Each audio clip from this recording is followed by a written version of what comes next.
നമസ്കാരം, കലിക ന്യൂസിലേക്ക് സ്വാഗതം.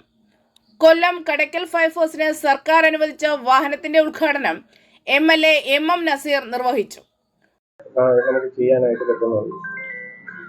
ഇവിടെ ചില അടിസ്ഥാന സൗകര്യങ്ങളുടെ കുറവുണ്ട് എന്ന് ഞാൻ മനസ്സിലാക്കുന്നു. ആദ്യമായിട്ടാണ് MLA ആയിട്ട് ഇവിടെ സന്ദർശിക്കുന്നത്. അപ്പോൾ ഇത് ഹൗസിംഗ് ബോർഡാണ് ഈ ബിൽഡിംഗ് നിർമ്മിച്ചിരിക്കുന്നത്. അപ്പോൾ അതുകൊണ്ട് മനസ്സിലാക്കുന്നത് PWD ഇത് ഏറ്റെടുത്ത് മെയിൻ്റെനൻസ് ചെയ്യാനുള്ള ഒരു തടസ്സമുണ്ട്. അപ്പോൾ MLA ഫണ്ട് ഉപയോഗിച്ച് ചെയ്ത ഒരു ബിൽഡിംഗ് ആയതുകൊണ്ട് അതിനുള്ള ചില പരിമിതികളുമുണ്ട്.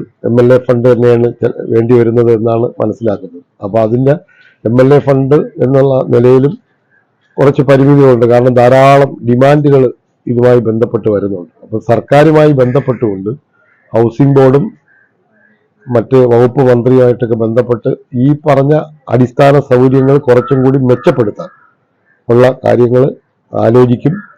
ഇവിടെ നല്ല നിലയിലാണ് ഈ ഫയർഫോഴ്സിന്റെ ഈ യൂണിറ്റ് പ്രവർത്തിക്കുന്നത്.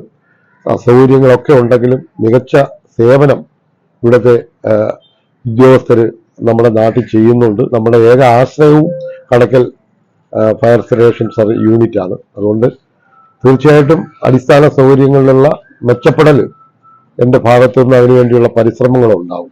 36 ജീവനക്കാർ ജോലി ചെയ്യുന്ന ഉദ്യോഗസ്ഥർക്ക് വിശ്രമിക്കാൻ സ്ഥലമില്ലാത്ത അവസ്ഥയാണ് നിലവിലുള്ളത്. MLA ആയിരുന്ന പ്രയാർ ഗോപാലകൃഷ്ണന്റെ ശ്രമഫലമായാണ് കടയ്ക്കലിൽ ഫയർഫോഴ്സ് യൂണിറ്റ് അനുവദിച്ചത്.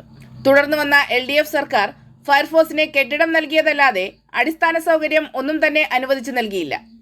മഴ പെയ്താൽ താൽക്കാലിക വിശ്രമം നടത്തുന്നത് വെള്ളം നിറയുന്ന അവസ്ഥയിലാണ്.